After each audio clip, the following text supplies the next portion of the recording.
베로니카 죽기로 결심하다. 파울로 코엘료 장편소설. 이상의 옮김. 출판사 문학동네. 읽는 이 2017년 6월. 클레어. 에듀아르는 누군가 자신의 어깨를 두드리는 걸 느꼈다. 눈을 떴을 때 저 멀리 동이 트고 있었다. 도청에 구호소가 있으니 거기 가서 자도록 해. 여기서 이러고 있다간 얼어 죽기 십상이야.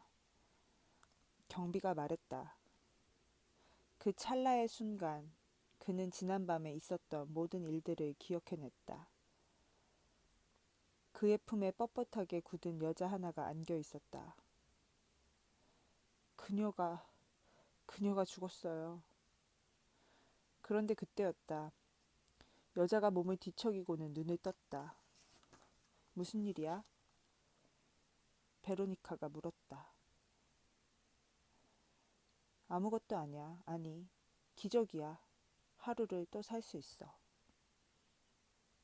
에드아르가 일어서며 대답했다.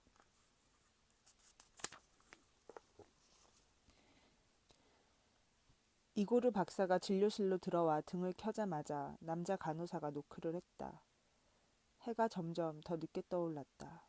올 겨울은 한없이 길게 느껴졌다. 오늘은 일찍 시작되는군. 그가 중얼거렸다. 베로니카와의 면담 때문에 그날 하루는 쉽지 않을 게 분명했다. 그는 일주일 내내 그 면담을 준비해왔다. 지난 밤에는 잠까지 설쳤다. 안 좋은 소식입니다. 환자 둘이 대사 아들하고 심장에 문제가 있던 아가씨가 사라졌습니다. 간호사가 어물거리며 말했다. 도대체 뭣들 하고 있었던 거요?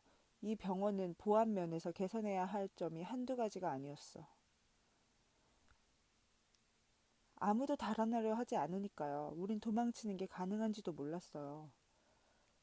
겁에 질린 간호사가 대답했다. 당장 여기서 나가요. 난 주주들에게 제출할 보고서도 작성하고 경찰에도 알리고 일련의 조치들을 취해야 하니까. 몇 시간은 좋게 걸릴 테니 날 방해들 하지 말라고 단단히 일러둬요. 강한 자들이 약한 자들에게 흔히 하는 식으로 그 무거운 책임의 일부가 결국 자신의 등에 떠넘겨지고 말 거라고 지레 짐작한 간호사는 창백한 얼굴로 방을 나섰다. 일과가 끝날 때쯤이면 그는 해고당해 있을 게 분명했다. 이고르 박사는 메모장을 꺼내 책상 위에 놓았다. 메모를 시작하려다가 그는 생각을 바꾸었다. 그는 등을 끄고 떠오르는 태양이 뿌옇게 밝혀주는 책상에 앉아 얼마 동안 꼼짝도 않고 있었다. 그러곤 미소를 지었다. 그는 성공했던 것이다. 잠시 후 그는 필요한 메모들을 할 것이다. 비트리올에 대해 알려진 유일한 처방, 즉 삶의 자각을 설명하는 메모들을. 환자들에 대해 그가 최초로 시도한 거대한 실험에서 자신이 사용한 약, 즉 죽음의 자각도 적어 넣을 것이다. 아마 다른 치료법이 있기는 했을 것이다. 하지만 이고르 박사는 그가 가고 있던 길에 본의 아니게 뛰어든 한 젊은 아가씨 덕분에 그가 과학적으로 실험해볼 기회를 얻게 된 치료법만을 논문에서 다루기로 마음 먹었었다. 그녀는 아주 심각한 상태로 수면제 중독에 의한 초기 혼수 상태로 병원에 도착했다. 그녀는 거의 일주일 동안 삶과 죽음 사이를 헤맸다. 이고르 박사가 그 기발한 실험을 구상하기에 충분한 시간이었다.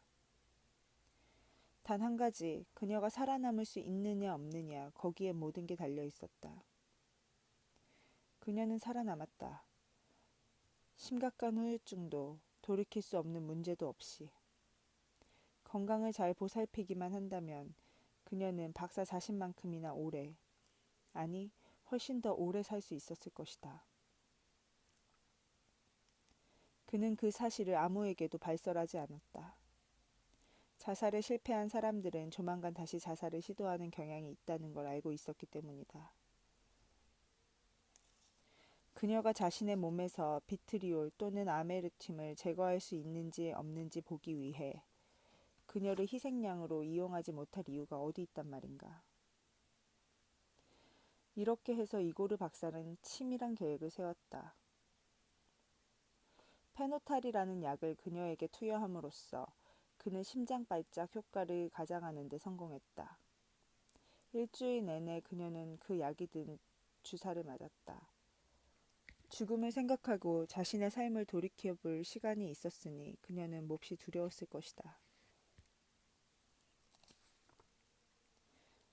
죽음에 대한 자각은 우리를 더 치열하게 살도록 자극한다. 이것이 논문 마지막 장의 제목이 될 이고르 박사의 논문을 입증이라도 하듯 그녀는 자신의 몸에서 비트리올을 조금씩 제거해 갔다. 아마도 다시는 자살을 시도하지 않을 것이다. 오늘 그는 그녀를 만나 꾸준히 놓은 주사 덕분에 심장 발작의 추이가 완연히 하강 국면에 접어들었다고 말할 작정이었다. 베로니카의 탈출 덕분에 그는 다시 한번 그녀를 속이는 그리 유쾌하지 못한 경험을 면할 수 있었다. 이고르 박사가 전혀 예상하지 못했던 것은 비트리올 중독 치료 효과의 전염성이었다. 빌레트의 많은 환자들이 돌이킬 수 없는 느린 죽음을 자각함으로써 두려움에 휩싸였다. 그들은 그들이 잃어가고 있는 것에 대해 생각해야만 했고 그들 자신의 삶을 다시 평가하지 않을 수 없었다. 마리아는 퇴원 허가서를 요청했고 다른 환자들은 자신의 상태가 어떤지 재검토해달라고 했다. 대사 아들의 상황은 더 염려스러웠다. 감쪽같이 사라져버렸던 것이다. 베로니카의 탈출을 돕다가 같이 달아난 게 틀림없었다. 아직도 같이 있을지 몰라. 그는 생각했다. 어쨌거나 그가 되돌아오려 한다면 빌레트의 주소를 알고 있을 테니 알아서 할 일이었다. 이고르 박사는 실험 결과에 너무 흥분해서 그런 세세한 일들에 관심을 쏟을 겨를이 없었다. 잠시 그는 또 하나의 가능성에 대해 생각해 보았다. 조만간 베로니카는 자신이 심장 발작으로 죽지 않는 걸 이상하게 생각할 것이다. 전문가를 찾아가 진찰을 받아볼 것이고 자신의 몸이 완전히 정상이라는 걸 알게 될 것이다. 그러면 그녀는 빌레트에서 자신을 돌보았던 의사가 돌팔이 의사였다고 생각할 것이다. 하지만 금지된 주제에 대한 연구를 감행하는 사람들은 누구나 어느 정도의 몰 이해에 맞설 용기를 갖추어야만 하는 법이다. 그녀가 임박한 죽음에 대한 공포와 더불어 살아야만 하는 그 나날들은 이고르 박사는 이 문제를 두고 한참 동안 생각했다. 그러고는 전혀 심각한 문제가 아니라는 결론을 내렸다. 그녀는 하루하루를 하나의 기적처럼 여길 것이다. 연약하기 짝이 없는 우리 삶의 매 순간에 예기치 못한 사고들을 느닷없이 들이닥칠 모든 가능성들을 고려해 볼 때 그것은 어느 정도 사실이기도 했다. 햇살이 점점 더 선명해지고 있었다. 그것은 이때쯤이면 환자들이 아침 식사를 하기 위해 식당에 모인다는 것을 의미했다. 이제 곧 대기실은 환자들로 북적될 것이고 일상의 문제들이 물밀듯이 밀려들 것이다. 그러니 논문에 대한 메모를 빨리 끝내두는 편이 나았다. 그는 다시 베로니카의 경우를 꼼꼼하게 글로 옮겨 적기 시작했다. 건물의 열악한 보안에 대한 보고서는 나중에 작성할 것이다.